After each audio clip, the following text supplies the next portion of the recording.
नमस्कार दोस्तों, मैं आराध्या पांडे। आप सभी का मेरे चैनल पर स्वागत है। तो दोस्तों, आज मैं आपके लिए एक बहुत ही प्यारा दादरा लेके आई हूँ। एक बार ज़रूर सुनिएगा। अगर मेरा गाना अच्छा लगे तो लाइक शेयर सब्सक्राइब ज़रूर कीजिएगा। धन्यवाद।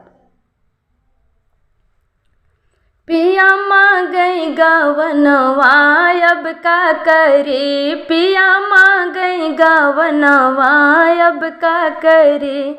हाँ पिया मांगई गवनवा अब का करे। अपने मायर जी का बारी दुलारे, अपने मायर जी का बारी दुलारे। कबहू बनय ना जेवनवा अब का करी, कबहू बनय ना जेवनवा अब का करी। पिया मांगई गवनवा अब का करी, हो पिया मांगई गवनवा अब का करी।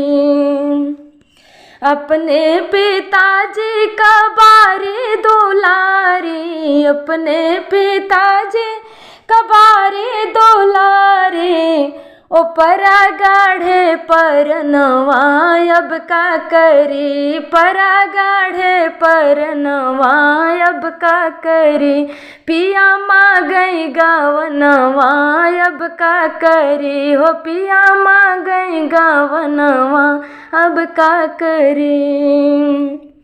अपने भैया जी का बारी दुलारे, अपने भैया जी का बारी दुलारे। बस चलाए कलमवा अब का करी, बस चलाए कलमवा अब का करी। पिया मांगई गवनवा अब का करी, पिया मांगई गवनवा अब का करी। हाँ पिया मांगई गवनवा अब का करी।